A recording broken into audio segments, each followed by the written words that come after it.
Good morning, everybody. This is Alpha Kingdom. Today, we're going to talk about this whole mother daughter situation. Make sure you like the video, check in. Moderators, if you can post them books up. And let me put this countdown on before we start the show. Y'all check in, like the video, guys. Let me get you all a tune real quick.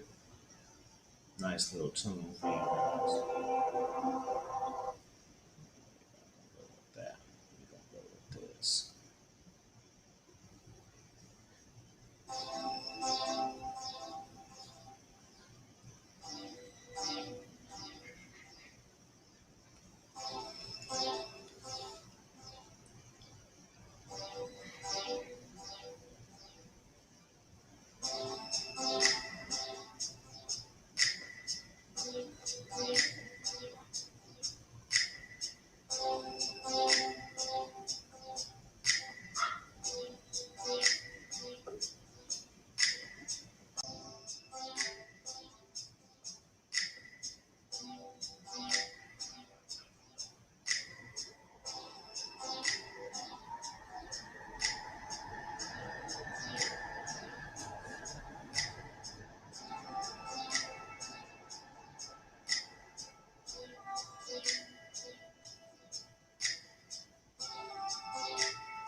Yo, yo, yo, yo.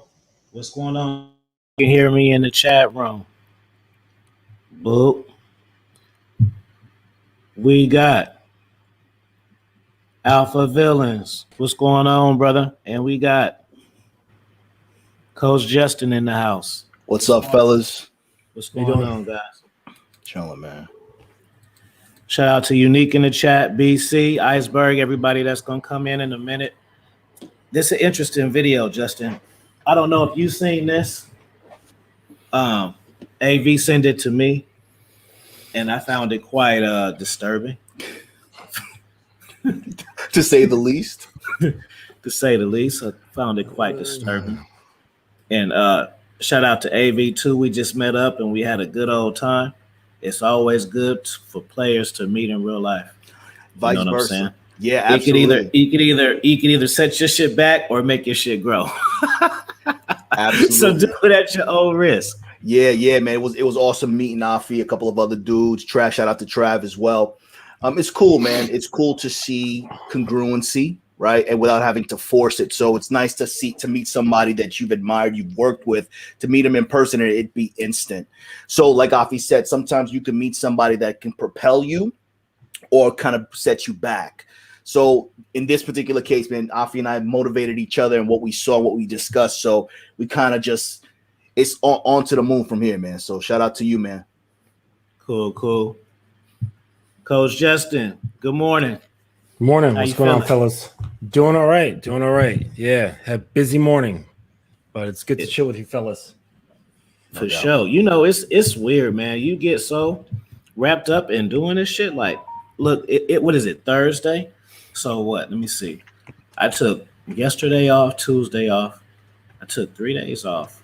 I think I did it. I think I dropped something on Sunday. It seemed like I ain't dropped nothing in like 2 weeks. Just 3 days. It seemed like it's like I got to get back in the motion. It seemed like I ain't did no YouTube in hella long. But I mean, we did some shit this weekend. But it comes to so part of your routine to be like, damn, man. Absolutely. Yeah, man. It's always important. And you know, Justin said it was busy, man. It's busy for me too, man. It's just about a matter of time management. And Afi, though, to your defense, though, man, you were traveling, you were 2 different time zones, you know what I mean, doing your thing and working too. So it's not all work and no play, but we always got to make sure we make some time to get back to what we enjoy and what the people need. So that's what it is. For sure. I see 1950 in there. Peace, 50. He says gonna catch the replay, but wanted to say what's up with my bro and Afi. I'll be in the town Saturday for sure, man. Hit me up, brother. Nice. Quick crack a leg. Evo, what's going on? Misha, hello. Afi, Justin, hope is all as well in your end. I'll tell you about it, Misha. It's all bad going on around here. I need mother qualities for a bad day. Shout out to you. Let's look at this video. Okay. I'm gonna be watching Justin's face the whole time. I want to see how he looks when we look at this. I hope you ain't seen it. I hope we're exposing you to some ratchet shit.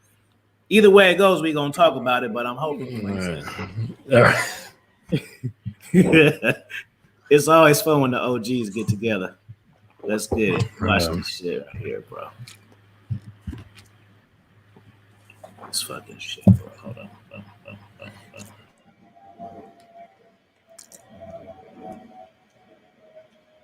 You got no audio. Oh, it's an ad.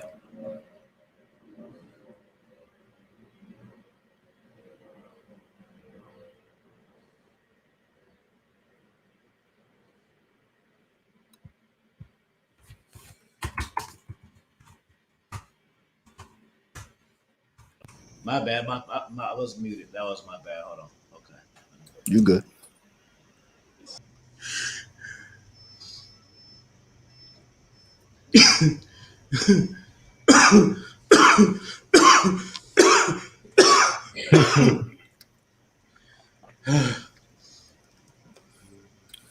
That's sad.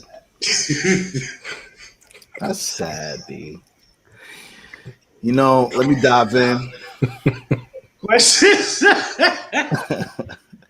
It's sad, B. Like real talk. I think of Precious. I just try to compose myself over here. It's funny, but it's very, very unfortunate, bro. I know you guys have heard the movie Precious, man. It's just why, for a mom to, I think it's very selfish for a mother to encourage her daughter to participate in all the fuckery that's occurring right now in this day and age with twerking, over sexualizing yourself to get attention that you don't want from the wrong person. I think most mothers can be very selfish. A mother can be very jealous of you for achieving or happiness with another man while she was not able to do so. So a mother will sabotage your relationship so she can keep you close to her. And that puts a confliction in the woman because now the woman is forced to choose between her happiness and her bitter mother. So it's very important, man, that, you know, when men are looking for women, they have to really identify and focus on the two relationships that were the most important to the woman, the relationship with her father and the relationship with her mother, because that will determine what type of woman you're going to be dealing with. But this shit right here really makes Black women look very bad, because again, women want their kids to be just like them, not better than them, and that is a selfish trait. And I think it's really causes people. This is they're contributing factors to this bullshit that we're dealing with right now in this marketplace. Coach Justin, what you got, man? I'm curious to hear it.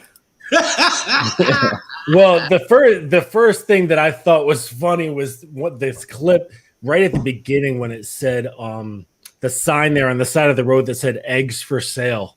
And I thought I was like, oh no, did they put that in there for like, you know, like to undermine, right? A little humorous jab at these ladies. And it, you know, it was certainly not good eggs for sale. Yeah, you know, what I saw was a mother who did not want to grow up. I saw a mother who was cock blocking her daughter. And also trying to feed her own ego, which is that's pretty sad.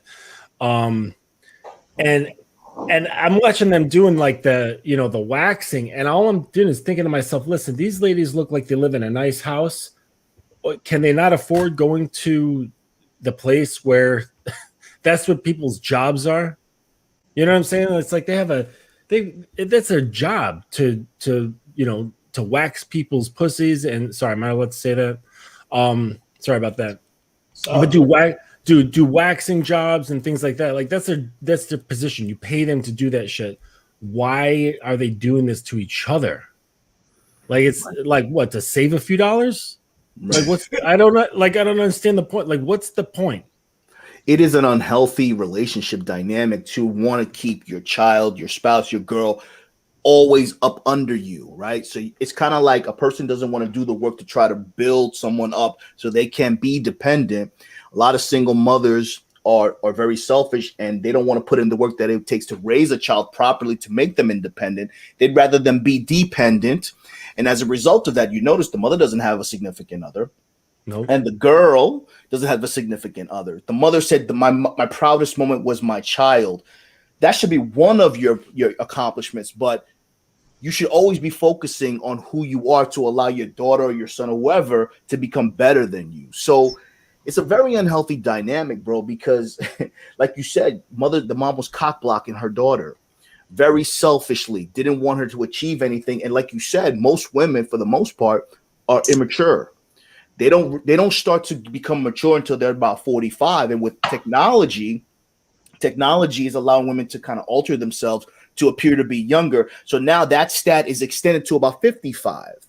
So at the end of the day, women realize, I don't care if they got a degree, if they got money, they realize their number one attribute is their beauty and their sexuality. So with that said, they're trying to hold on to that as much as possible while taking their daughters with them. But at the end of the day, that is not what a man of value of substance is looking for long term. And this is why they continue to do all this dumb shit. Let me tell you why it's super fucked up. All right, now you guys know just from like doing YouTube videos and shit how the narrative of things can totally change. So you can make a video, and depending on how you title it, it shifts the way people look at it. You know what I'm saying? Same thing with music. You know, playing around with TikTok. You know, when you put the sad music on, it makes your statements more impactful. So I'm saying all this to say the narrative of this video of mother-daughter having sex, you see the music, they painted it like it was no big deal. Dun, dun, dun. Oh, we just do it like this. See, they could flip it. If they wanted to make it bad, they could have been, look, dun, dun, dun, the dark side. Put some horror music in there. The daughters. But they don't want to do that. So they're making it okay. And for watchers, they're going to be thinking, oh, my mom is kind of hot. What do you think of, check this out, mom? Or like, look how sentimental that is. Right. It's so sweet. Mother and daughter, they're bonding. They have such a great relationship. It's like, no, by that time, that daughter should have a husband. Shout out to LDA, bro. Peace, LDA. Yo, and something that you said, Alfie, was very important, and Justin touched on this as well. Initially, during that clip, there was a picture of some eggs, so they really try to make it like a playful relationship, while derailing and distracting the viewer with some silly ass music, right? To kind of showcase that this is not a big deal. So now you have two African American women, right, that are part of this whole narrative, LGBT, all this feminism shit. And unfortunately, African American families are the ones that are broken the most. So now you are making it a cartoon, making it not a big deal to participate and watch each other's sex escapades. So at the end of the day, this shows, like Afi said, this shows women that it's okay to be sexualized, to have a bond. They would rather you promote a bond with a mother and daughter than promote a bond with a man and a woman. And the reason why is because there's more money in the dysfunction. There's more money in divorces. There's more money in everything else that is not a union, because women are the biggest consumers. Sex is the biggest seller. So when you throw two of those dynamics together, it causes chaos, and it allows people to continue and justify shit that can be very detrimental to their sanity and, relationship dynamics. So we are really in a fucked up situation, excuse my French, because at the end of the day, this shit is unacceptable, bro. It's unacceptable for you to encourage your daughter to watch your daughter have sex with somebody else and vice versa. When men try to reclaim their youth, they go on testosterone, they buy a nice car and shit like that. They're shamed for it. But women that want to try to hold on to their youth because that's all that they have, they are embraced for it. So men need to understand that if a woman is not gracious enough to accept her age and her appropriate behavior accordingly, and not an example for the daughter, this is not somebody that you want to be with, because this is a person that's not going to live a life of monotony and live a life that's going to be conducive to your success and your goals, bro. Yeah, that's fact. Shout out to Mr. Man in Action. I see y'all. Make sure y'all subscribe to this channel too. I would be yeah. I just wanted to shout out to LDA. Saw him in the comments there, and I would be so embarrassed if I saw my mother twerking on, live video television. I would be mortified to see my own mother doing that sort of nonsense. I'd be mortified my daughter was doing that, but like, it's even worse if I saw my mom. Like, I think they're probably about equal, but that is just, there's just all kinds of wrong with that. And someone here said, BC said, these kinds of moms are also worried that their kids are taking a better path will leave them alone in their dysfunction. And I could see that in this scenario very much. Because like the daughter, she came across as intelligent, well put together. And had it not been for her, the influence of her mother, because we don't know what sort of, like as a parent, you have influence over your children. You can manipulate their behavior through, emotional tactics, right? And you can make them do, not ultimately, but there's certain things you can make them do and make them feel and put them in certain mental frameworks based on how you manipulate their minds. And I imagine over the years, there's been some really insidious shit going down on the mom's part. I bet you anything. Fact. And the daughter doesn't even know, because at this point you could tell, the daughter, she, like nice looking lady. She seems intelligent, well put together. She'd probably be well on her way in a whole life of her own if it wasn't for her mother's influence. I bet you anything. Hey, real quick, Slick Rick says salute to all the KPs and GTs for sure. Slick Rick, if you wanna come up, I'll link you in, bro. If you wanna come talk. LDA too, but I know you got a show to start in a few minutes, so that's why I didn't ask you. But Slick Rick, if you want to come up and join us, you can. Man, it's cold, and the thing is, OG Mama could get it. You know what I'm saying? If I didn't know she was fucking with her daughter, and that's why I can't really take women serious for a long time, bro. Because if I were to meet that woman, the same one, at a jazz bar, we talking on the phone, we meeting up for that. She got this whole shit going on, and I'm sitting up trying to like make her like me, and this is the type of shit that she do. I don't know, bro. Yeah. I agree. And yeah, Thank you for mom, the Cash App, Unique. peace, Unique. I definitely the mom could definitely get it, and that's what you're saying. You said something very important. It takes a long time to take a woman seriously. You can't take a woman more seriously than she takes herself. And if you have kids, it takes an even longer time for her to meet your kids. Because again, they are playing a role. Women initially are playing a role to vet you, right? They're interested in you, and then they're gonna play a role in front of your kids. So it's very important to get to know somebody's dynamics if you decide to move forward. And I will say this too: for the most part, women are getting their strength from the weak. Women are getting their strength from the weak because I don't understand. No matter how much, what type of situation you in, why would you think it would be okay to advertise this on a show to make yourself look like a fucking buffoon? Now, what you do behind closed doors is one thing, but to do something for this type of exposure, the consequences that are associated with this type of behavior shows that you are very delusional. And again, they get their strength from people who are just as delusional as them that celebrate that fuckery. It's the same thing. Shout out to Kevin Samuels. Kevin Samuels is opening the doors for us, for most of us. However, he is not an authority, right? He is not an authority. He knows what he's talking about, but he's not an authority.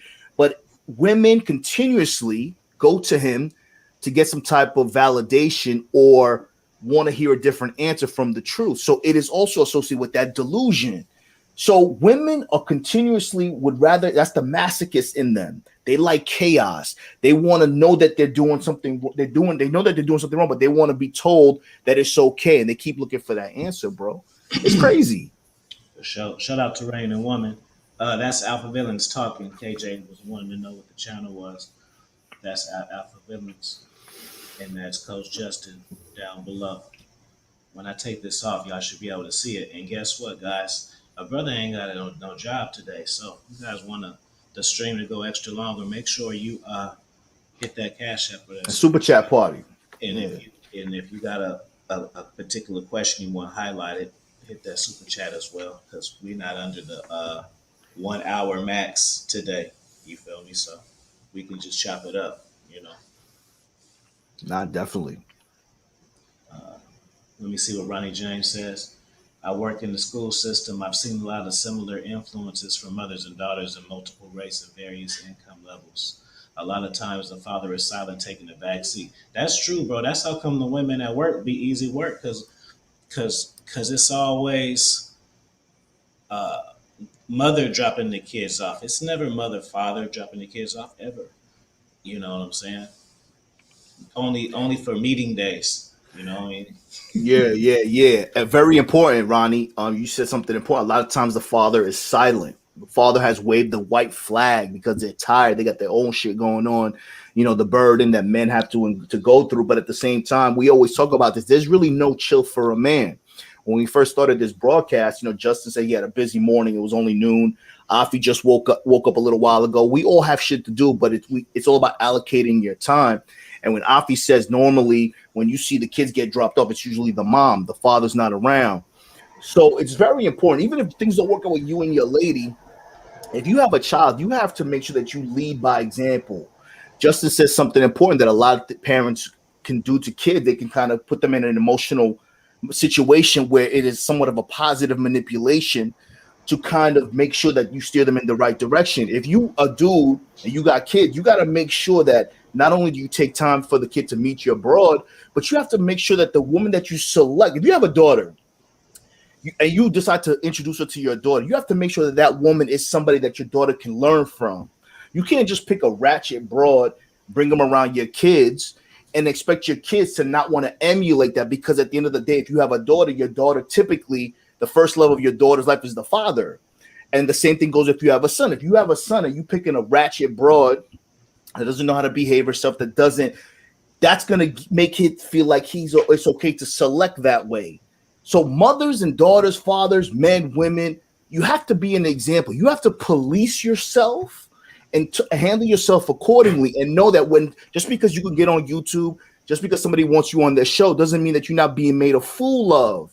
Shout out to Fresh and Fit. All these broads, because they're so narcissistic, want to be on Fresh and Fit with the chance that Frank Castle might kick her ass out, but she don't care. You know what I'm saying? So at the end of the day, you have to govern and police yourself, bro.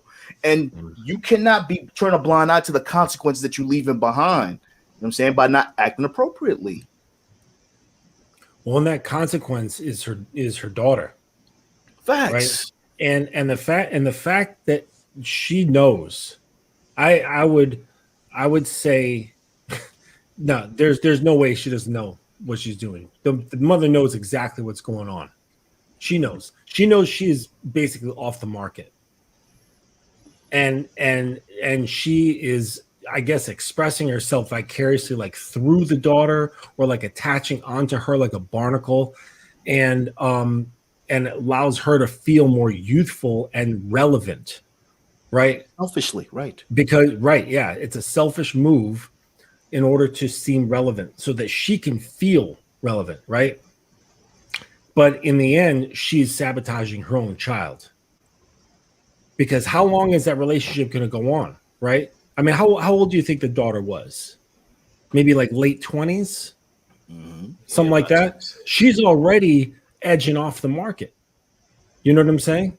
How long is this going to go on for? Let's say this goes on for another 5-10 years. Now her daughter is what? In her mid to late 30s? Post-war. And there's and there's like, and now it's like, I mean, fuck, the mother is invisible at this point, and she knows it, and now the daughter has become invisible, and it's all because of the mother's selfishness. Boom. And she can't let her own child grow up and be happy, right? Pair bond with a male, perhaps have some children, you know. That's the thing. That's how you identify somebody who's not as selfish. Like that's some narcissistic shit right there. Facts, bro. And you know, bring it like seeing something that you've helped accomplish or helped build, getting satisfaction and happiness from that, as opposed to latching onto your child, depriving them of a chance at something that you failed at. They want to keep them close and put them in a position. It's kind of like a mom saying to their kid, "You don't talk to me. You care about your friends more than me. We don't have a relationship." And then the daughter confides in the mother. And then 10 minutes later, the mother is telling her friends the gossip of the daughter. So it's all of that DNA, bro. Women can be very selfish, and mothers can be very selfish. That's why it's very important. There's a lot of women out there that are secretly mad at their mothers because they fucked up with me. They allowed their family members, their bitter moms, to interfere with shit that we could have had. But because she aired out her dirty laundry, or she included her family into our problems, now she can't even knock on my door or call me because she's too embarrassed now. So it's very important, man, that you have to remember to have healthy boundaries and healthy relationships with your family, your kids, your parents, etc. Because if you cross those boundaries, then you don't become an individual that you need to live your life and be happy with. Sure. And imagine the amount of resentment the daughter's going to have when she allows herself to feel and understand what she already unconsciously knows is going on, right? Because she's playing herself on top of it, right? A woman knows when she doesn't have a man, right?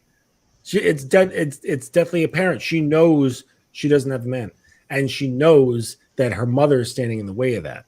But she's not allowing herself to do that because of whatever sort of fucked up little dynamic went on between she and her mom. Now she's going to feel like if she does something along those lines, it's going to be, turning against her mom. She's going to be throwing her mom under the bus, like treason. You know what I mean? And it's going to be a treasonous act to go and get a man. And then she's going to feel bad. And so whatever sort of like underhanded sort of stuff that the mother put in the daughter's head, but eventually her daughter is going to wake up at some point. I don't know when. Could be when she's 50 years old or whatever, and realize that her mother didn't have her best interests in mind. And the amount of resentment that's going to go through that girl's head is going to be unreal when she wakes up. Thanks. Hey, shout out to the Chris Law. He said, I saw this story on the other line. I was like, wow, hell yeah, bro. Good to see you in here, brother. And shout out to Viking Paradigm. Good to see you in the house, too. Peace, bro. Yeah, man. You know, you said something important, Justin. we talk about something that we don't really associate with, but we're aware of because we're in this space, red pill rage. When you realize that everything that you were taught was a lie, your whole life and your belief system was a sham because your source of information was from the people that you love the most, your mom, your dad, etc.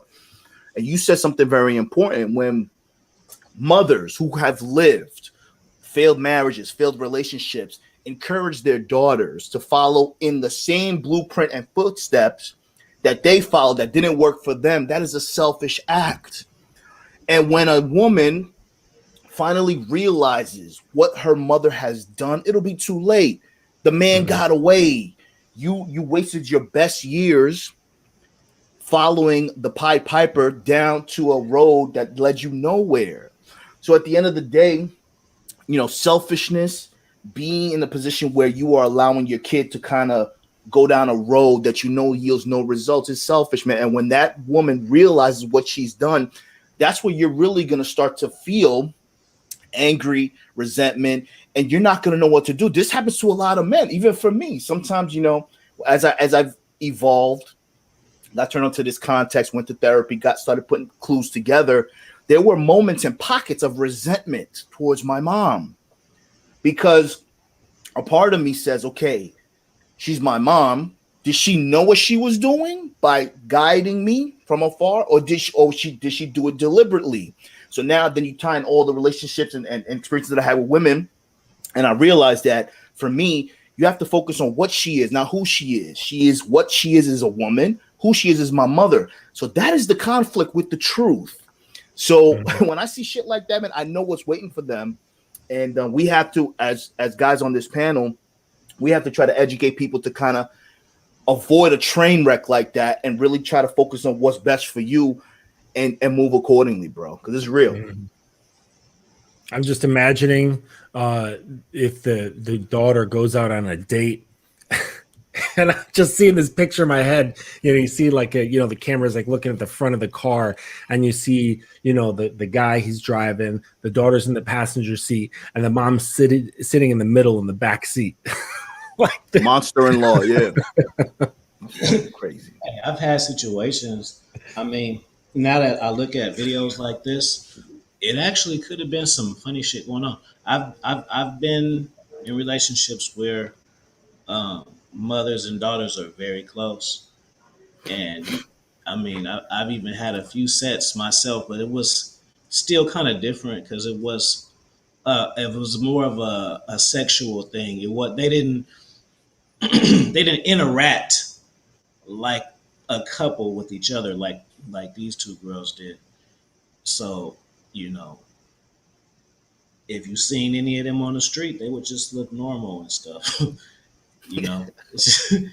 It's just crazy, man. And the thing is, it's like I be knowing about not necessarily this, but just all types of like love triangles and triangles, and shit that people be in that they don't know they in, but I know they in. If that makes sense. That's a code right there, God. What up, Louis? Peace, Louis. Yeah. Go ahead. You was gonna say something? Nah. That's some you being able to identify that shows where you've been. You know what I'm saying? Where you've been, what you've experienced, what you've seen.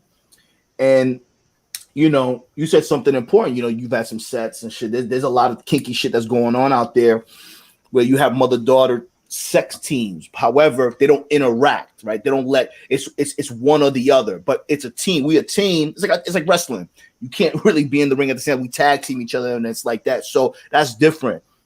But when you look at an unhealthy relationship like that, where there are no boundaries, everything is on the table, that doesn't give you a sense of individuality, and that kind of promotes with that said, that's not something you could take seriously, because as a man, when you get with somebody, you're supposed to have your own problems, sharing shit with your mother. And a lot of times too, when you open up to your family members too soon, you may wind up forgiving the person for the shit that you bitching to your mother about, but your mother may never forgive that person.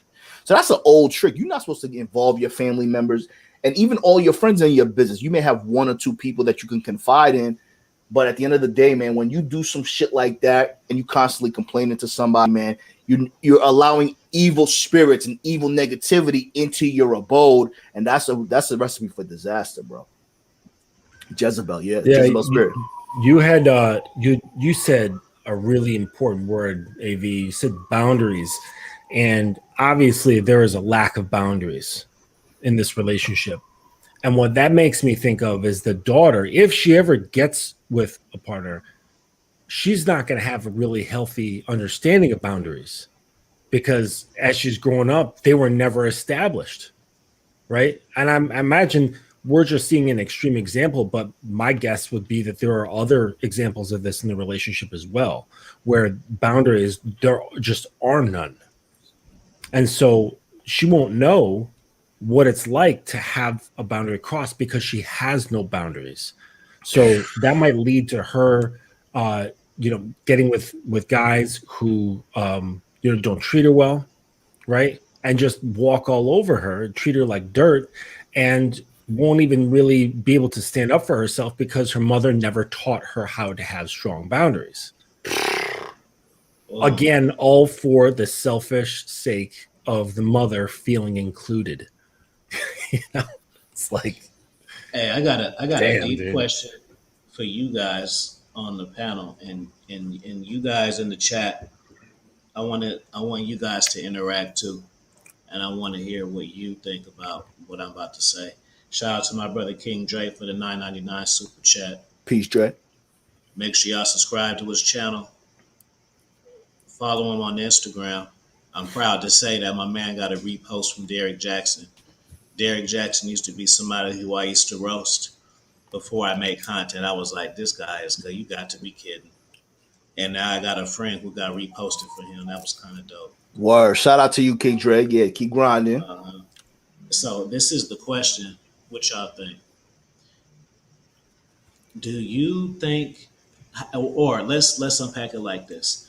How far of intent you think moms had was that she was molding her daughter for this? Do you think it was a situation where maybe she had got a divorce and she just stopped giving a fuck and was like, or do you think it was one of these situations where all her life she was molding her to be a little slave slut? Like, what y'all think? That's what I want to know. Y'all put it in the chat. It could go either way, bro. It's both right. They're both viable scenarios, bro. Let me take the divorcee thing. So boom, the woman gets divorced. Let's say back in the day, women were programmed to do certain things. Let's say she was a unicorn in the sense where she was raised to be submissive. She was raised to be the good girl, the good wife, and things still didn't work out. So she had some type of red pill rage, if you will. And now, because she didn't vet her man properly, or she wasn't living up to the standards to keep a high value man, it didn't work out in her favor. And then she turned bitter. So now, as a result of that, she decided, and she, in a crazy attempt, she tried to mold her daughter to never be submissive to a man, never cooperate with a man, never let a man dominate you because it didn't work for me. As opposed to understanding the value of submission, the value of complimenting your partner and doing it better, learning from your mistakes. Women don't want to learn from their mistakes. They want to kind of absolve themselves from a mistake and start over. This is why they jump from different type of church and religious denominations. So I think in this particular case, I think it was a combination of her lack of upbringing, her losses that she did trying to be a good wife, and as a result of that, she tried to build something in her daughter out of bitterness versus as opposed to loving her and wanting better for her. That's what I think. Coach Justin, what you think about that, brother? Well, I mean, we don't know if she's been married, right? So it could have also just been one of those tragically common scenarios where she got knocked up and the dude just didn't want to be with her, and it turned into needing to be close, whereas there's that loss. And I can say this from my own experience, because I come from a divorced family, and my parents divorced when I was pretty young. So when I noticed, and my two older brothers, they they were old enough, they just kind of moved on, they moved out. But after that divorce, I noticed my mother kept me really close, right? And I almost became like a confidant to her. But I think it was a little bit different because, like, as a male, I wanted my own independence. So, once it's coming to like college, I'm sorry, high school and then college, I was just like, all right, I'm like carving my own path. But prior to that, I noticed that pull in. It was like, almost like I became her little buddy, right? Like I was her best friend. I was her girlfriend, right? Because she just, her whole life was with my father, right? All of her friends were his friends. So when he dipped, all of that went away, and it was just her. It was just her and me, because my brothers had already moved out. So it was like, oh shit, this is my only other relationship. And so then, instead of what you had mentioned, AV, taking accountability, because when you take accountability for something, it puts you in a mindset of problem solving. Well, not necessarily. You can either slip deeper into depression and go, oh, my life is shit, or you can flip the other way and go, okay, I got to do something about this. So when you don't take accountability, then you can ignore all that, right? You don't have to get with the reality of things and either get depressed or pull up your bootstraps and try to change your situation. And so when you have that that close confidant, which happened to be the child, you kind of don't have to look at the situation and look at you for what you really are, where you are, and saying, I got to do something about this, okay? Because you're distracted, right? You're like, oh, you're always having fun. You're like, wake up every day, your best friend is right there. That is wow. Whereas if the daughter was not there, she'd wake up and go, I'm alone. What am I going to do about this? Either externally, right? Like try to find a guy, or internally, or both, right? Just like, how do I sort myself out so I feel better and try to at least get some more of what I want out of my life? But because the daughter is there, there's this fun buddy who's this great distraction that they can twerk together. Bro. It's very avoidant.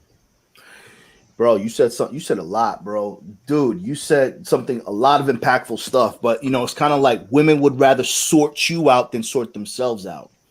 You also said that void fillers. Women have a hard time being alone. They have not been able to master confinement and solitude. So as a result of that, when things don't work out in their favor, they indirectly put pressure on a child to fill a void, as opposed to being the adult, looking at themselves in a mirror and identifying where they went wrong and trying to fill a void with something that's going to self-improve them, not take away from the child. So women always want to talk about how men aren't doing this and men aren't doing that, but they don't take a self-evaluation of themselves because they rather live in delusion. Again, this is why they jump from relationship to relationship, because initially in a relationship, most men will treat them like a queen to kind of absolve them from the lack of work that they're willing to put into themselves. So at the end of the day, moms will make their children feel not like a good, they'll manipulate a child and make them feel guilty for being the sole kid that's really cares about them, while the other siblings are living their lives. For instance, for me, I'm the oldest. I did everything my mother told me to do, and I'm still the black sheep. So at the end of the day, women, sons, people like that, man, when a woman does that, or a parent, once you realize that a parent may have done this, when they get to a certain age, you have to kind of feel sorry and understand them. But if you're living your life, you have kids, or you're dealing with a woman, you have to make sure, man, that umbilical cord is cut, so that way you can kind of fix your own traumas, and your parents should be there as a source of reference to help, but not you got to be on the teat all the time as a grown-up, bro, because you take it away from your life and your experiences. Mm-hmm. And then if the daughter does end up getting into a relationship, okay, I'd be willing to bet that it turns into a codependent relationship. Facts. The mom is only going to want a man that can provide for them both. So you're gonna keep selecting, man. I didn't even see that one. Yeah, man. It's the Fireboss game. Oh yeah, Make yeah. impactful statements. So like when the guy comes in, if a guy comes in, the mom's gonna be doing the vetting. The mom is gonna be doing the vetting for herself, but for the two of them. And like, all It's right, a I know package deal. best. Oh She's my gonna, gosh! she's It's definitely a package deal. she's gonna use her influence to manipulate not only the situation but how you deal with her. Right. So look, boom. So this is how they'll do it. So she'll be like, if he really liked you, he would buy you flowers. So then here she go on the phone with you and shit the next day. Yeah, yeah, I really like flowers. So, man, Plant that seed. And then it'll be like, oh, I really like a man who cook for me. Here you go. But the mom telling her what you supposed to do. What she like? What food she like? How she like her salmon? Yeah. But guess what? The mom probably single. More than likely. Oh yeah, without a doubt. Without a doubt. You know what I'm saying? And that's the thing. Then, I could imagine the guy's over and the mom is like hitting on, like, say like the guy comes over for dinner or something like that. Couldn't you see her hitting on the guy?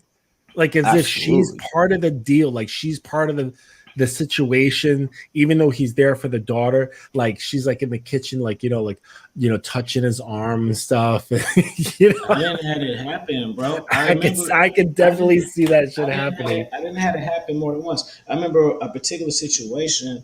I was dating a daughter, and then her and her mother, they had this big ass house that they owned together in a nice area and shit.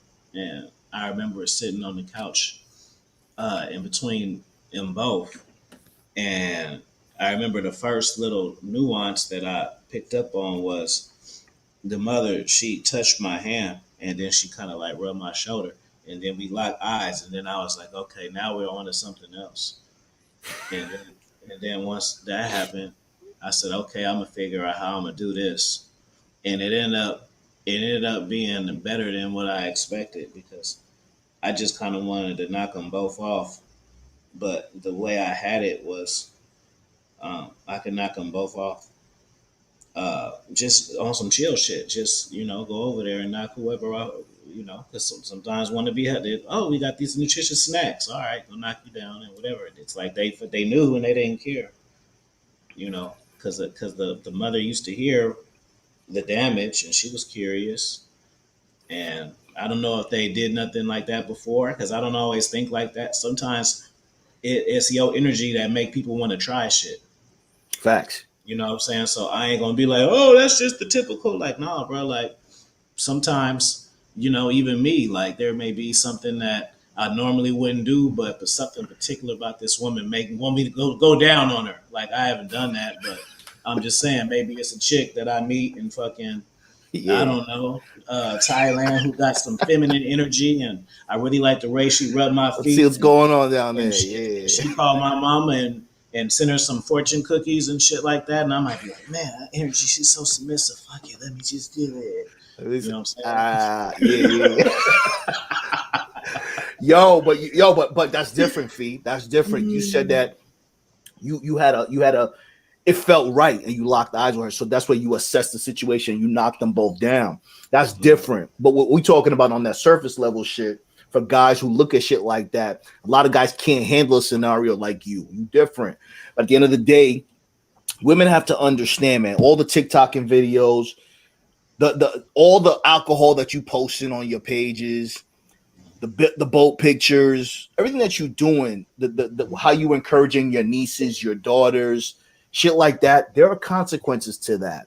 And you have to this is why women, respectfully to women, most women are not three-dimensional. Most women live for today. They live for the moment. It is a man's responsibility to have vision and live for tomorrow and years to come. We see with all the data that's out right now, that type of behavior is detrimental to their future and their livelihood and how they are perceived in this world. Again, Right now, everything is becoming mainstream. All the shit that we talking about is becoming mainstream. That's the first part of this. But the solution is the congruency in the behavior based on the shit that we telling you. Once you stop, once men take a solidarity and they start to kind of behave more congruent to masculinity, women will be forced to submit. But right now, they're gonna do all types of shit to kind of over sexualize themselves and display, make a girl look older and a mother feel younger. It's nowhere good, bro. And women will never be taken seriously from a man who is aware of himself and that wants more. Hey, I think I might add. Should I add that in the book? That look, and I was, bro, because I just talked about it soft right there. Like I could really break down the mindset, the planning, the engagement. That's twice. And then how to keep the situation. I think I might. You have to, because that was two innuendos you mentioned about the book. I ain't say nothing, but I heard that. That was the second one. Yeah, you need to bring that up because it's important. So look, see the book. The book was done. I got the Tales of Her Desire book. This book gonna be $70. It's fire game.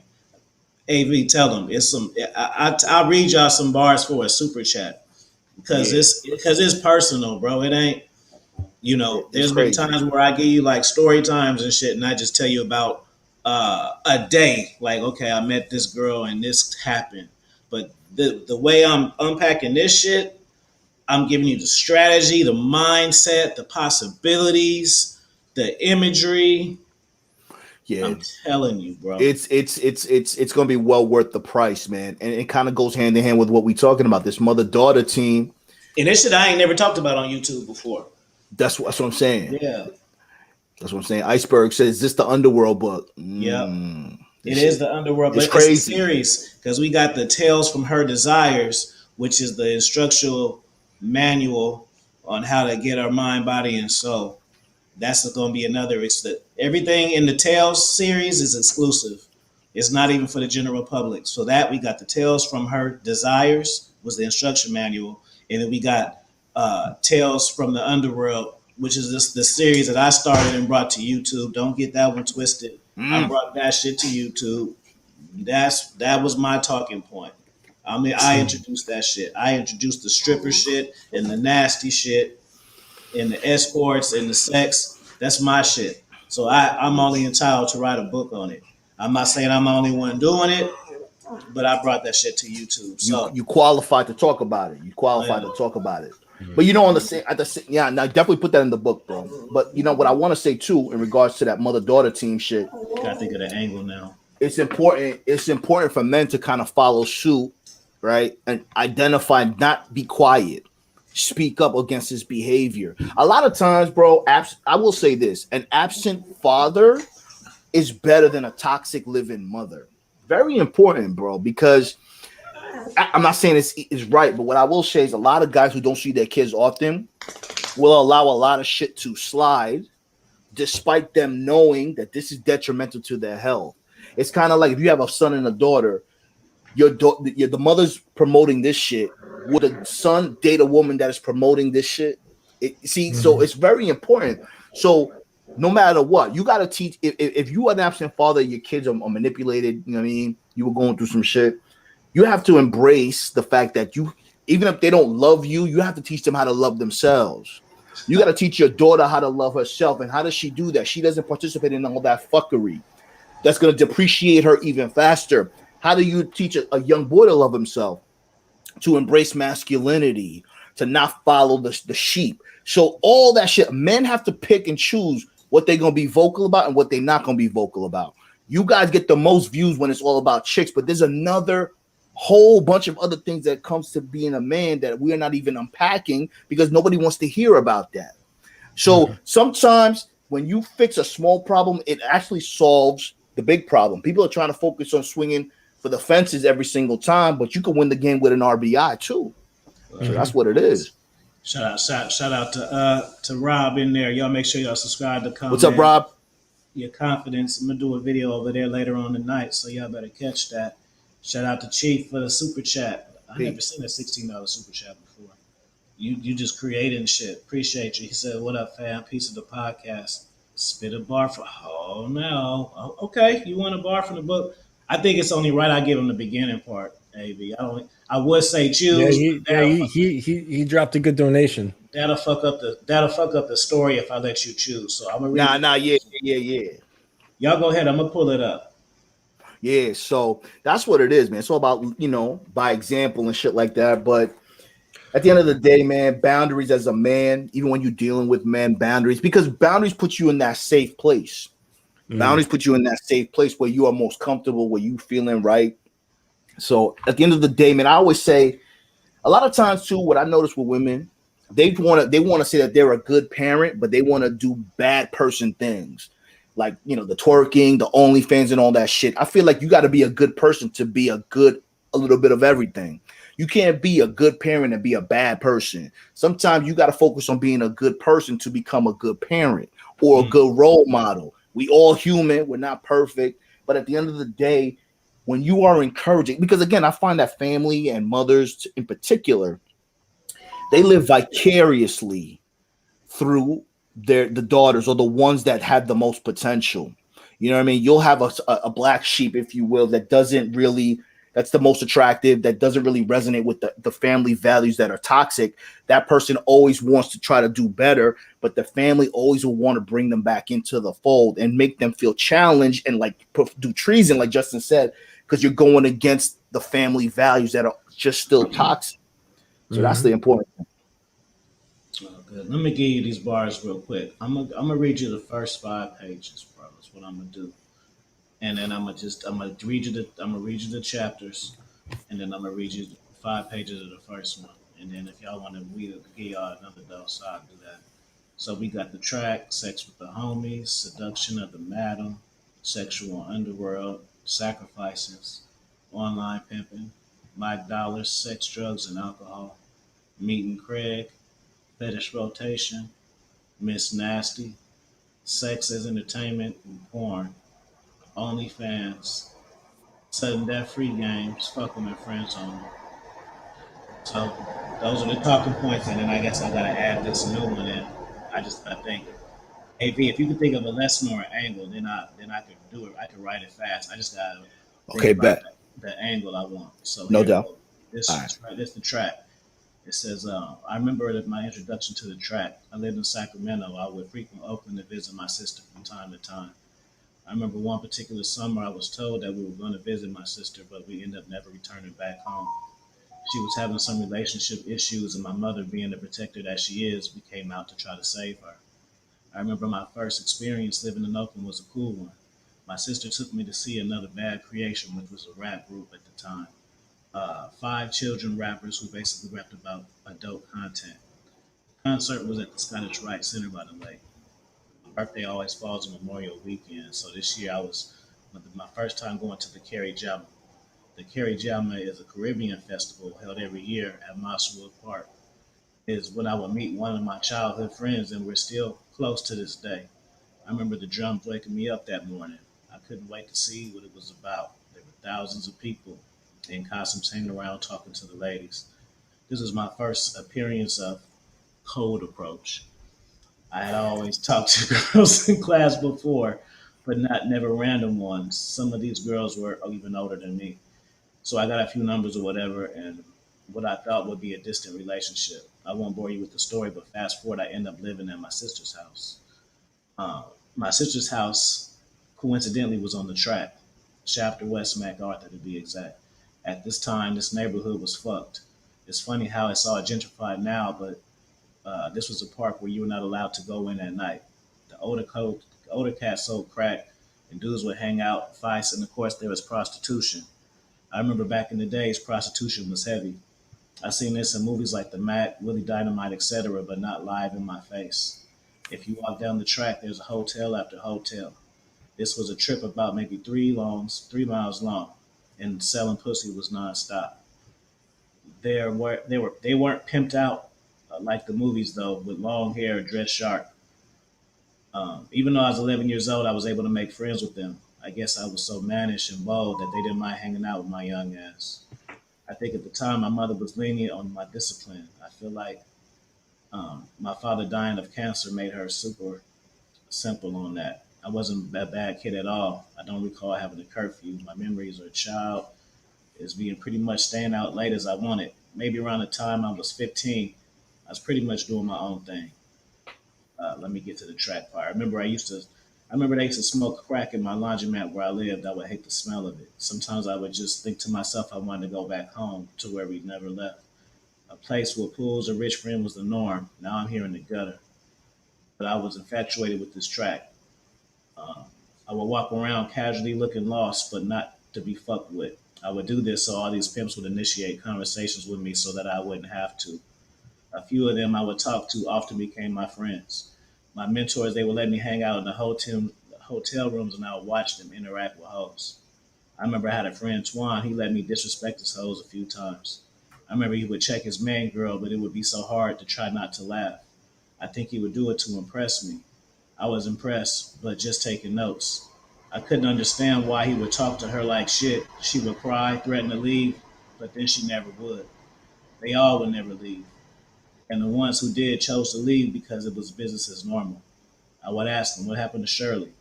She chose up on some older cat, he said. He was saying that line, unbothered, is this is where I learned the real game. People usually in relationships, girlfriend and boyfriend, when they break up, they're sad or heartbroken. I learned the skill of cop and blow. He couldn't sweat off the one he lost because he had two or three to tend to. I like the strategy of having multiple options. I found that very effective. I remember him telling me you got to call a woman a bitch sometimes. He would actually show me this, and sometimes women would be flattered by the way he called him a bitch. Again, this blew my mind, but even when I was young and intelligent enough to not show emotion, anything he did, I would always act unfazed. That's all I'm gonna give you. That's it. I saw that. I saw that whole thing, man. That's like an intro to a movie. I saw like a montage and shit, and then just somebody you reading it while it's happening. You know what I'm saying? Like that was yeah. I can't wait for that book to come out, man. Simba, Right. peace. So press one if you like that, Simba. Press one. Did y'all like that shit? Press a fire sign if y'all like that shit. Yeah, man. You know, you said something important too about how it blew your mind when he used to call his girlfriend a bitch, and how some women like that.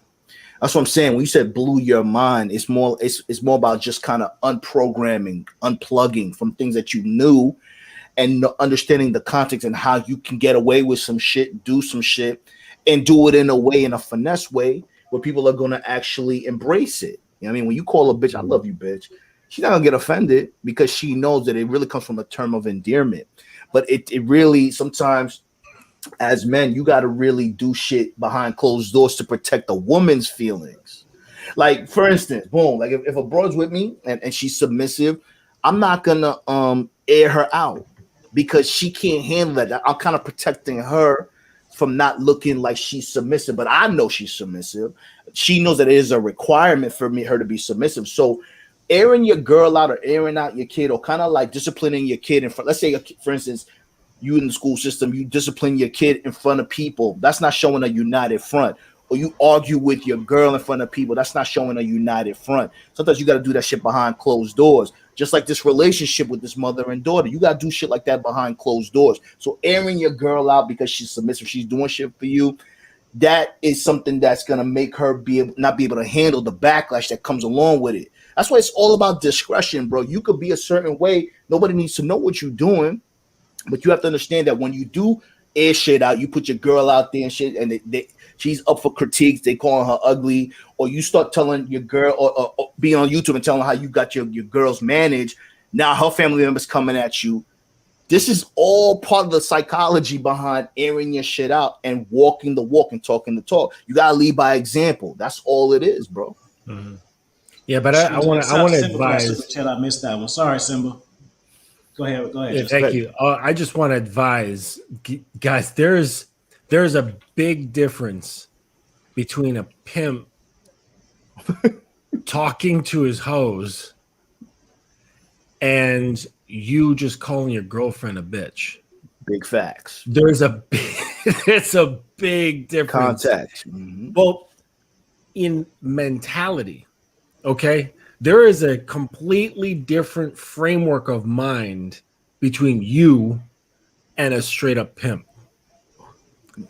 So don't think that what he, I won't even say gets away with, but just what he does cannot justify you doing it as well, because you do not have the framework of minds that this guy does.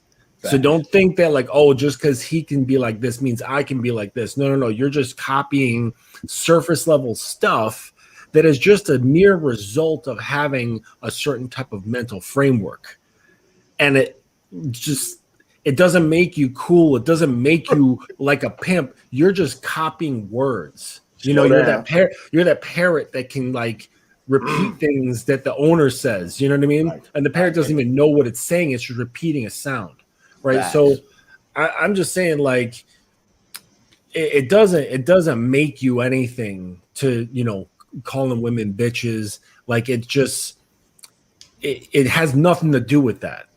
Like, if you're caught up in that sort of thing, like, oh man, now I can call women bitches, or all women need to be called a bitch from time to time. It's like, no, that's so like skipping across the surface of the real deal, which has a lot to do with your mental framework, and I guess until you have really spent time around somebody who is a pimp or has that sort of mental framework, you're not really going to even understand it.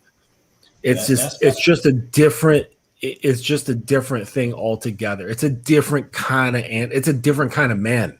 Like, it's a different animal altogether. Yeah. So don't go copying that thinking that you're the man, because it's not. It doesn't make you that.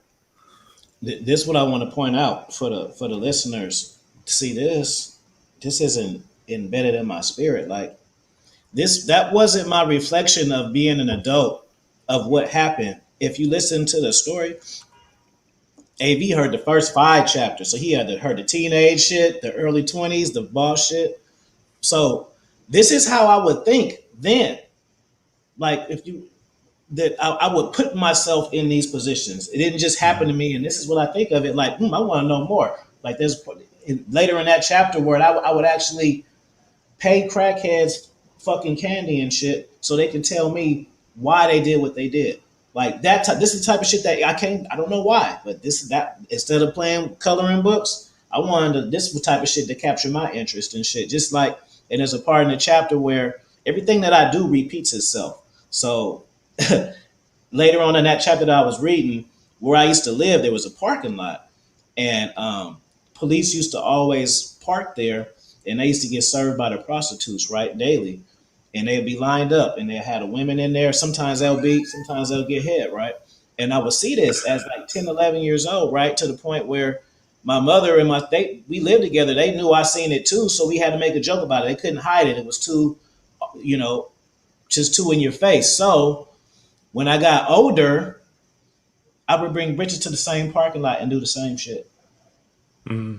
Just so I can feel the connection. Well, okay, they're grown. Why they just don't get a hotel room? And then I lived on the track. Then the place where I grew up at, they left me that place. So I was staying on the track as an adult too. I didn't move away. I just kept the place where I was at. So I had my own place, but I would still have women come. I parked in front of my car, in front of my house, and had sex with them, just like how I used to watch the police do. I don't know. It just.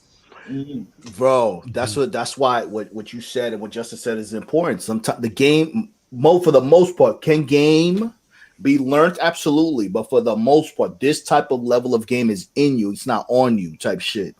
And what Justin said is very important for the novices and people that are new to this space. What we are saying, there's a lot of value in what we're saying. However, you have to develop your mental framework, like Justin said, to be able to even think about attempting to call a woman a bitch, or even think about doing something that Justin has told you or Afi has told you in one of his books. It has to be in you, right? So this is how you determine if you are qualified to speak or be an authority of your life when you're speaking to people. Afi has lived this. Justin has gone through his trials and tribulations, so he's qualified to talk about these traumas. So have I, in a sense where I have trauma. I'm learning how to do it. But what I'm saying is you have to be your own authority. And you have to make sure that in order to be your own authority, you have to identify your own identity. You have to live. You have to learn from your experiences and add on from guys that you trust to help you become a better authority of your life. But unless you're in a mental framework, bro, you cannot do what everyone is telling you in these YouTube channels, because you're going to just continue to get red pill rage. You're going to be frustrated, and then you're going to have any results, and you're going to be nowhere. And then it's just going to get violent for no reason. Mm-hmm. Yeah. I like what Viking Paradigm said. He said, well, I called my girl a bitch yesterday because she was being a bitch. I'm up early today because she woke me up with a BJ. I am the man. Yeah, that's a different sort of thing than what I was talking about. When someone is being, rude or abusive or cantankerous, and you call them out on it, and calling them a bitch or whatever, that's different than what I was referring to. It's more like, because what you're doing is you're making reference to the behavior, right? That's different than referring to someone as a bitch, as that's their identity, right? That's what I'm talking about. Like, you just refer to women as bitches, like that's just their identity, versus calling out behavior and you're like, hey, your behavior, you're acting like a bitch, and I'm going to call you out on it. That's just calling people out on bad behavior, which I am all for. Like what Viking brought up was actually really important, because just in general, as a side note here for conversation, it is super important, and it relates to what we were talking about with boundaries. Is calling out poor behavior right away. You absolutely have to call it out, because when you don't, you set up some BS, like what's happening in that video, where the boundaries keep going further and further and further and further, and before you know it, you don't have any. And the person is living in your boundaries, right? Able to do whatever they want without any repercussion, because you're afraid to say anything. Or you don't even feel the fear because they've gotten in your head so much that you just think it's normal. Yeah, it's normal to be waxing your mom's VJ. Come on, right? It's not normal. That shit's unacceptable, bro. It's unacceptable. So yeah, it's really important to call out poor behavior right away when it happens, and not fear for the repercussions, right? Right. That's critical. That's the big, that makes a big difference. And that's where, like, a kind of part of the root, I think, of, sort of pimp mentality is they do not care about how you feel or what you think about what they're doing, like to an extreme level. You know what I mean? I think men have it all in them with those boundaries and setting them up, but they all vary from man to man. But a pimp level, it's, I think, extreme. To it's an extreme level of I don't really give a shit. Mm-hmm. Yeah, I don't be giving no shits. And that's the thing. You have to work your way up to that. You got to work your way up to not giving a shit. Let me say this though. I've just seen some fucked up shit happen between people that I love early on. So it just makes you trust people a certain way. Mm-hmm. Bruh. Hey, Afi, put up Unique's last comment. It's really good. Yeah. I had a disagreement with the woman I'm seeing 2 to 3 weeks ago, and I took sex off the table. Man, we must have discipline for sure. Yeah, have those principles. Yeah, man. Like, fellas, I know we have our impulses, right? But that's some low level stuff. You know what I'm saying? It's like we have basic impulses, like flee, fight, fuck, feast, right?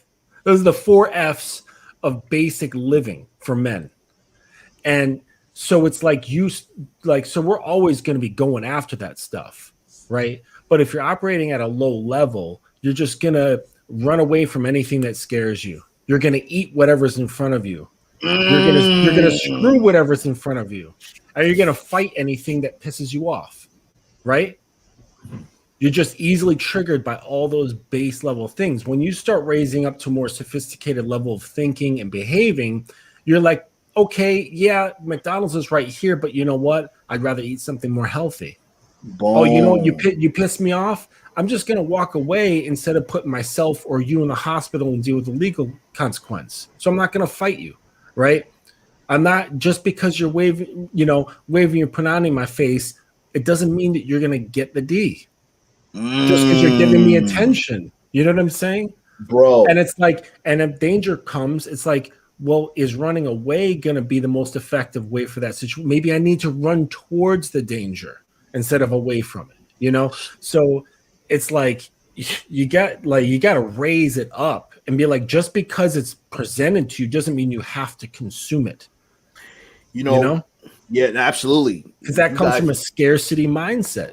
If you're always thinking scarce, you're going to be like, okay, so check this out. I rescued cats. Like all the cats that I've had in my life, they've all been rescues. And my cat right now, this dude, he eats like a damn pig, right? And it happens a lot with strays, because when you're out on the street, you find food, the animal thinks this might be the last time I'm eating, so I'm going to gorge myself, okay? Because they have that scarcity mindset. They're in the mindset of survival, right? So, but that was ingrained in him. So now if I put out a full can of food, he will wolf that down so much and so fast that in 5 minutes later, he pukes, right? So I got to like ration him in like little bits of wet food, you know, so he doesn't do that.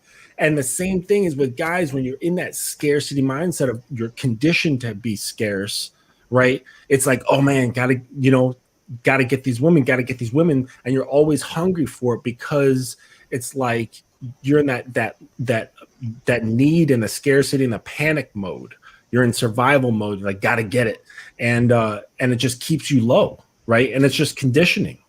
Yo, that's a lot. Yo, you said a lot of shit, bro. But what stuck out to me the most in my interpretation is high vibrations. You said something. We all have impulses. Bread, eating, sex, and shit like that. But you also said that's low level. Acting on your every impulse is low level. When you are hungry, you lack discipline. You're gonna settle for the McDonald's as opposed to getting the Wagyu beef and making it yourself. Or it's 2:00 in the morning in Brickell. It's late. You see a bro that you normally wouldn't smash. You're gonna smash it anyway because you're horny and you want to live off your impulses, as opposed to calling it a night and going after somebody that you want. Afi said something important too. He sees so much things, so many fucked up things, human things that occurred between people that loved each other. So it's all about discipline, man. It's all about discipline and being aware and having your principles, like Unique said. It's also about making sure that you live a life that is going to benefit you and everyone around you. You got to have principles. You got to level up. And we're not talking about money. We're talking about spirituality. We're talking about your mindset, leveling up. You said something about pimps. Pimps take it to an extreme level where they just don't give a fuck. How do you build abundance? By creating it. How do you build, you know what I mean? So you have to go out there. You have to learn how to be a person that expects abundance as opposed to like looking for abundance. When you expect something, people start to get programmed and want to give it to you. You got to let people give you shit. So at the end of the day, Unique, shout out to Unique for taking sex off the table, because you are having standards. And what that's probably going to do to that broad is make her more attracted to you, because no one has probably ever done that to her. And it's not a strategy, but the results will work as if you were doing a strategy. You know what I mean? Right. Yeah. Because it comes down to him treasuring the gift that he has, that no matter how much money you have, you can't buy. You know, a woman, I mean, it can buy the best vibrator on Amazon, but it's not going to be the same. It's never, ever going to measure up, because, his piece is connected to him, right? She's not just getting the D, she's getting the dude who's connected to it. The D, right? Yes. And what's inside him. And it's like, when that is treasured, when you understands that, like, no, you're not dispensable. right? You're not just this disposable thing. And you realize that you are a treasure to not be just handed out to anyone who finds it interesting or attractive. It's like that takes all the power out of that what scenario. you have to offer. Right.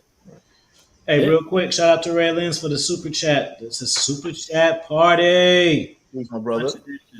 For sure. If you guys super chat and you want another dose of that for me to finish the chapter, let me know that's what it's for, so I'll take that shit away. Yeah, Unique said when we eventually smash again, she was a tiger because of what I did. Yes, because it's the power of no. the power, setting boundaries and saying no is extremely powerful for women, especially when it's coming from a place of authenticity. When you're not just like using it as a tactic or whatever, like you really don't care. You're like, nah, I'm sorry, you can just go away. It really doesn't bother me. Like, and she can like feel the authenticity behind it. It's like it like lights them up, But you actually have to not care. You actually have to believe in your no. Yeah, you gotta believe in it, and you gotta stand by it. That's the difference between men and boys. A lot of us say what we gonna do, but plenty of us don't follow through.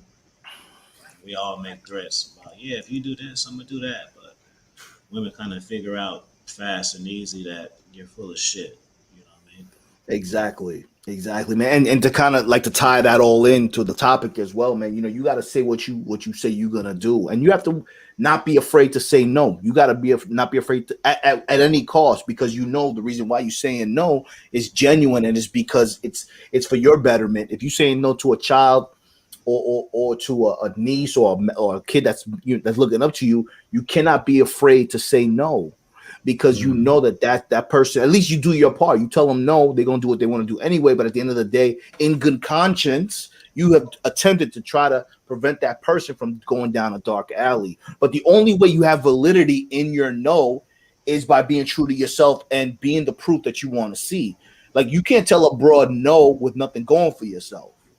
So that's another thing. So you got to look at yourself in the mirror. Again, this is what we always talk about: accountability, mental framework, being in the game, being in you, not on you, living it, being able to talk about it. All those things are conducive to an authoritative no that is in your best interest to follow. You know what I'm saying? So that's what it is. Speaking of yes or no's, I got a question for you, AV. See, I've been like 75-25 multitasking, so what's better? Family matters or all in the family? Damn, I'm old school, bro. I'm a big Archie Bunk. I don't know. I'm gonna say all in the family, because I'm a big Archie Bunker fan, and the way he was to talk to the meathead, the Pollock and shit, and George Jefferson was on there too. That was a spinoff. So all in the family, bro. I'm sorry, I'm old school. That's the chapter then. All in the family. Okay. I'm with you. All in the family. That's classic material right there. Because I'm gonna unpack that one from how I met her and when I first hit, and how we. What I told y'all. If it's 100, I just told y'all like 53 to 61%, not percent, but that like little space. So it was a lot before and a lot after. So that little dose I gave was like 53 to 61, and then you don't know 61 to 100, and you don't know the 1 to 53 part. So the fact that you asked that question, I didn't know what the significance was. All in the family sounds that much better, especially with what you talk about. So yeah, that's perfect. All right. There you go. What's funny is that if that show, the idea for it came out now, it would never be allowed on television. They tried it. Right. Yeah. Never. Like there's a show, Home Improvement, with Tim Allen. He tried that shit, which I used to enjoy too. But it's not the same, bro. It's not the same. You know what I mean? And they were talking about serious issues back then in a comedic way. And these are underlying tones that still exist. That's fine. You know what I mean? It's like, for me, whenever I get angry at a truth, it just tells me that I wasn't ready to accept that truth. But when I find out a truth and it's comical to me, I've already embraced it, or I've already lived it. So it's kind of like All in the Family. You said that show in its form could not air today. You're absolutely right, because people don't want to accept or embrace the certain truths that still occur today. And as a result of that, if people can't talk on the truth, this is why violent things are occurring. People are bottling up. They don't know how to act in the streets because they're forced to not say how they feel. They're forced to not tell a dude that he looks soft. They're forced to not tell a woman that she's fat. And it's not working for them. This is why there's a whole bunch of chaos going on outside. Mm-hmm. I got the lesson too.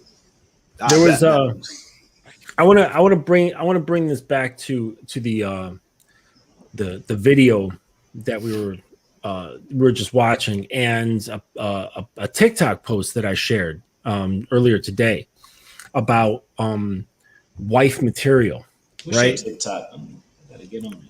Well, it's not my TikTok. I mean, I just grabbed it, downloaded it, and just shared it on my IG. But there's this line. I'm not a biblical guy, but there's a line in the Bible that says, "He that finds a wife finds a good thing." And then he goes on to say that it doesn't go on to say he that finds a girl that he's attracted to, who he then begins to date, who calls his girlfriend, who then buys a ring and proposes and makes his fiance, then marries later, becomes his wife, right? That it's more about her being wife material prior to getting married. Okay? Like she's behaving in such a way. So he said, like, you're not a wife when I marry you, you're a wife when I find you. Right? Because the line says, he who that finds a wife, right, is a good thing, not finds a woman who he makes into a wife, right? So the point is that when in this paradigm of like wife or not wife or girlfriend, he's like, a lot of women out there, they're, he said, you become my wife when I marry you, but a wife is not the presence of a ring, it's the presence of your character. Too many women want to be married, but you're walking in the spirit of a girlfriend. Right? And so as it relates to the video, okay, by her mother's presence and always wanting to stay young and relevant, okay, basically keeping that sexual energy out there, okay, and having that girlfriend vibe, it prevents her daughter. She's not teaching her daughter how to be a wife. You know what I'm saying? How to carry herself in such a way that presents good character, right? That would set you up to be the person that you're ready to be the person when that opportunity comes your way. You just snap right in like a puzzle piece, right? It's not like, oh, we got to like shave the corners and shape it up with a Dremel and then it will fit into place. You're already in the shape already. And it just snaps right in. And it's like her mom is completely preventing her from doing that. And I think that probably happens more often than we care to realize, that kind of sabotaging that goes on and the lack of teaching and the lack of guidance, right? Because it's like, oh, we don't want that person to succeed, right? Selfish motives. Yeah. And it comes to, you see, but that sort of mentality, you see it a lot with like, people who are into manifestation and all that stuff. Like you gotta, you want to like live and have a character of someone who you want. Say you have like a vision of a lifestyle that you want to live. And you're like, okay, so that person gets up early in the morning, works out, does his research, does his work, makes his money, makes some deals, provides for his family and all that stuff. It's like you have to like live like that before the opportunities come into your life. So when it comes, it just snaps into place. You don't have to make adjustments to that scenario. Right, because you're attracting what you are. Exactly. Right. You've already developed your character and your habits such that it's a non-issue. Right. And it's like the mom is preventing that, and it's creating an issue, right? And it's gonna be like, I don't think that the young lady's ever gonna get married, ever. No. Hey, real quick, I want to shout out to Nikki Smith. Good to see you. I wish I could hear you, but I can just look at you right now with your soft central voice that you have. I think Iceberg has a good question. We can end off on this unless y'all got something particular in the chat room that y'all want to say. But Iceberg's question was, what was the most difficult truth that you had to embrace? I actually don't have an answer for mine yet, so if you girls want to take it. Yeah, shout out to you, Iceberg, man. You have some good questions, bro. When we was in Miami, you were blessing us too, my G. Salute to you. The most difficult truth for me, and I think I kind of touched on it earlier, was the guidance that I received from the single parent that I was raised with. You know, she did what she could. Not to say my mother wasn't a good mother, but understanding women, their nature, their solipsism, you know what I mean, their survivalist nature. I don't know if my seeking guidance or you know, her being the only source of information, did she lead me astray deliberately, or she did it because she didn't know? And a strong part of me, as time passes, I feel like she did it deliberately because of videos such as this. Now, we never had a weird relationship, and again, I love my mother, but what I'm saying, the hardest truth for me was, and I posted this something on my Instagram, the biggest scars that I've had are not from people that were my enemy. They were people that were the closest to me, and the scars that my mother may have instilled in me has kind of caused a lot of truths hard to swallow. So I think that was the most difficult truth that I had to embrace.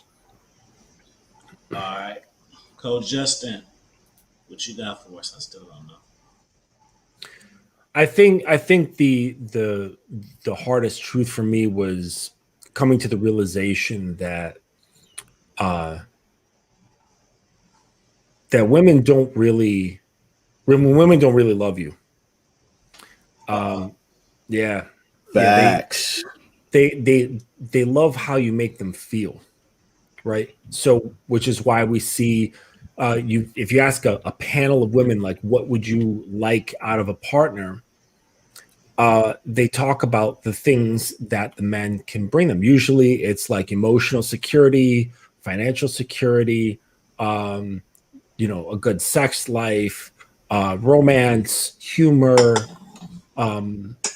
charm, the excitement, right, from having like a varied lifestyle, or the excitement of being with a guy who is a go-getter, right? So she can look up and be like, that's my man, right? Because the feeling that comes from that is pride, right? They feel proud of the person that they're with.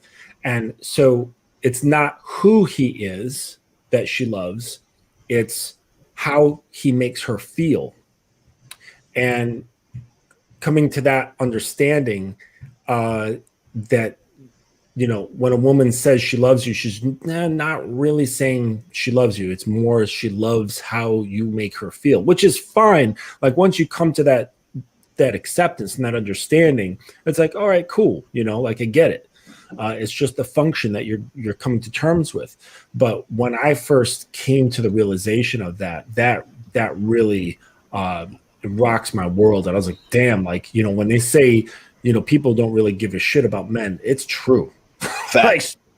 Like, Facts, you know, we are really disposable. Yeah, we've been disposable, and it's just part of biology. You know what I'm saying? It's like, you got a village, you could have one male impregnate the entire village to keep the lineage of that village going.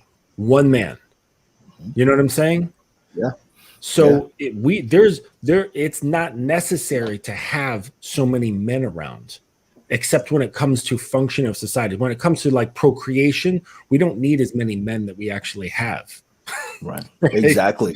So, because we got millions and millions of sperm throughout our lives. You know what I'm saying? So it's like, you know, but as far as like function goes, you know, we need men to like do physical heavy stuff, factories, coal mining, you know, running power plants, chopping down trees, that sort of thing. So, you know, but I'm just talking in terms of like biology. And I think that's where it stems from, is this like sort of disposable nature of men. Absolutely. So, but just the coming to terms with that and the emotions tied to it, that really rocked my world when I came to that understanding. But once you accept it, it's really not that big of a deal. You just see it for what it is, and provided you can keep your own emotions in check and not take it too far, it's not that big of a deal. Absolutely. And it's something that's very important too. Men have to make the decision whether they're going to love a woman or understand them. You can't do both. So love them, and when I say love, being in love, right? You have to understand their wiring, and you can't let your knowledge affect you living your life, like analysis by paralysis. Like, you just know too much about women. Now you can't be happy and enjoy a woman's company. So it is that discernment. It is that balancing act. It's every day as a man. You have to learn how to utilize the knowledge that these guys are teaching you and apply it in a healthy way, so you can live a decent life if you decide to be with a woman or just interact with people, because this information could either cripple you or help make you live a life that's going to be best for you. So it's important. JW says, for me, it was understanding that in life, there's no such thing as a relationship equity. Facts in friendships or relationships that may have eventually run its course. Loyalty can be fleeting. That's 100% facts, brother. I'm gonna say mine. I'm gonna get a little deep. I can get real deep on it, but I'm gonna just try to touch the surface. Um, for me, what kind of just adjusted the way I deal with life is knowing that I can't get invested in my emotions of things I can't change. Once I learned that lesson and applied it to my mindset, it changed my life, because I may get emotional about things, but what you don't understand is I may give myself a day or two to let that out, to whatever emotion, whether it's good or bad, and then I move the fuck on. Because what happens is people get wrapped up in their emotions, and what happens is when they get caught up in their emotions, that produces them to make bad decisions. And when people hit the rock bottom, it's because of mad decisions that they've continuously made it, because they were based off of doing things of how they felt, and not what they need to do. That's important. Very important. Yeah, Unique says here the most important thing, gentlemen, is to not rage about coming to the truth. Right. Do not get angry and bitter with women. Just accept the game for what it is and use it to your advantage and benefit. Yeah, and it's just, like, I'm a lover, right? So I don't think that it should prevent you from loving women, right? Just if you are in a place where you know that you just can't be taken advantage of, and you're not using love as a commodity, right? And you don't think of it as transactional, okay? And that was a realization that I came to that made me feel amazing, was that I'm a boundless person when it comes to the amount of love that I want to give if I want to give it. So it's like you can't ever deplete a waterfall. You know what I'm saying? If somebody wants to steal a gallon of water from a waterfall, it's like, who gives a shit? You know what I'm saying? So, but you got to understand that if you're going to give that to a woman, there's a good chance that she's not going to give it back based on the truth of, so like a man can love a woman, but the woman will have the love for, say, the children, right? There's a cascading effect. If it trickles down, it doesn't trickle up, right? And that's just the nature of things. It is what it is. And the man can love both. The man can love the woman and the children. The woman loves the children, right? And the children love their toys. Absolutely. And with that said, just like you said, the Titanic is sinking. Men are going to be going down with the ship, women and children first.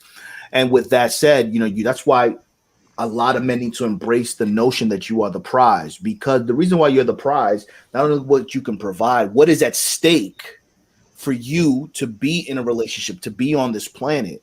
You are the first to go. You are disposable. So with that said, a lot of times you're going to bust your ass for a family, for family members or for other people not to get any accolades or any recognition for it. Some people will say men don't need accolades, but at the same time, men need to feel appreciated. And if you're not feeling appreciated, you have to put that value and appreciation into yourself to combat the fact that you're not going to get love out there. So at the end of the day, men are the prize because they are the first ones to go. They are expendable. And if they do make it past the boot camp and all that other shit, what their resources and their abilities can provide is a kingdom. You can be a king, but whatever is at stake to become that king, that's why you are the prize, because it's a very big risk and there's a lot at stake on your back. Everyone wants what you have at your expense. If you get locked up, I get jammed up right now, life will go on. Even if I got aspirations to try to leave shit for people and shit like that, at the end of the day, men are the prize because it's all is at stake on your back. So you have to really move accordingly, do things that are going to benefit you and everyone around you. That's why you are the prize, because you have the ability to do it. And to what you just said, AV, for that reason alone, fellas, you can't just give away the D. You can't just give away your time and attention, right? Because it's like, because those things, you know, you like accidentally impregnate a woman, right? That's going to be changing everything. That's going to start controlling your time, controlling your energy, controlling your finances, okay? Controlling how you move and how you think and so on, right? Like control your sexual impulses. Right. Because it's like, you know, if I'm walking down the street and, you know, I just have like a bag of gold coins and I'm just giving it out to everybody and anybody who I see, it drives down the value of those coins. You know what I'm saying? But if it's like, and especially if the bag is like infinite, but if I have like just a bag with like 10 gold coins and I wanted to like give it to people, it's like I got to be very choosy who I'm going to give this to and why. And so it's like that shows like guys who are just sleeping around just for the sake of sleeping around. It begs a question, like how much do they value themselves? It's very important you said that, because, you know, Afi was here in Miami and we were chilling. We were on Brickell. Me, shout out to Trav as well. And we were having more fun, enjoying the camaraderie amongst ourselves and the other gentlemen that were there. And we were not in a rush to look for anything. So that's what I'm saying. Sparingly, utilize it. Understand that if you are the prize, all your parts are the prize. Your D, your mind, your time. So when you go on vacation, a lot of guys, where the hoes at? Where the hoes at? But that's the first question that those are low-level people think. Not to knock on anybody, but what I'm saying is when you reach to a point where you elevate and you realize the value of yourself in comparison to a woman, it's not the first on your list. Let me get something to eat first. Let me look at the sites first, and then we can go and handle that. It's all about your priorities. So at the end of the day, man, you got to really judge people and look at people where they put their priorities and how it reflects on them to see if this is somebody that's going to be in line with your elevation. You know what I'm saying? You can't give the dick away for free, bro. I don't give a fuck what nobody said. Let me get this comment from Nikki, and then we'll say our last word. She says, working on yourself is a very attractive thing. If you can't love yourself, how are you going to love me? Just like how I love myself is how I'm going to love you. That's facts. Appreciate everybody's time. Make sure you drop a comment. You know, I want to hear in the comments about I forgot what was Iceberg's question exactly. What was your hardest truth? That's what I want to read to embrace, right? Yeah, I want to. What was your hardest truth to embrace? So when the stream is over, make sure you drop that, because I'm just sitting at the house and I want to read and respond to everything. And as far as me, follow me on Instagram at King Genius Afi, and follow my other channels in my about section: Mukbang, Afi and Links, Food Adventures, Expert Level Gaming. I'm gonna have a new video for each of those channels, one today and one tomorrow, or maybe even two today. Just depends on how they turn out. Cop those mood books, Keys to Your Crown, and Manifest. $24.99, $13.99. I tried to hook y'all up. It took too long. And look for the Tales series, Tales of Our Desires, and Tales from the Underworld, The Life and Times of King Fee. Coming soon. That's what it is. I go by the name of AV, aka Alpha Villains. You guys can follow me on Instagram at Alpha Villains. Every Tuesday night, the DJ Epps and Friends show. Make sure y'all cop the books, The Key to Your Crown and Manifest Workbook. Subscribe to my YouTube channel, Alpha Villains. Content coming. Thank you for having me on, fellas. Peace, peace. Peace. Coach Justin. I'm Coach Justin. I'm a masculinity mentor. You can find me on Instagram at Coach Justin _. And all my content and stuff is on there. If you want to reach out and talk to me, I do, consultation, 30-minute chats to see what your problems are at. And if you want to book just an hour time with me, or I've got an elite 6-week coaching program, all that can be found in the link in my IG bio. Or you just want to drop me a line and say what's up, you can do that too.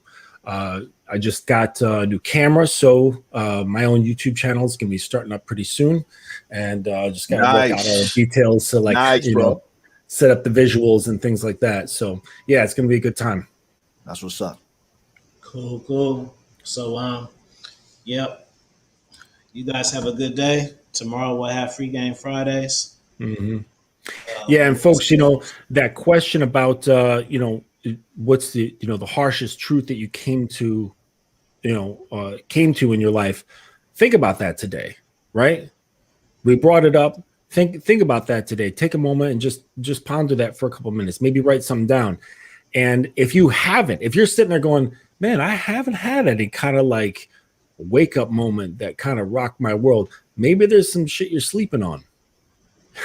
Leave us a comment, right? Because every couple of years I come to a new truth that rocks something that I thought was the real deal that I've now peeled apart or has been peeled apart for me, and I go, wow, okay. Crazy.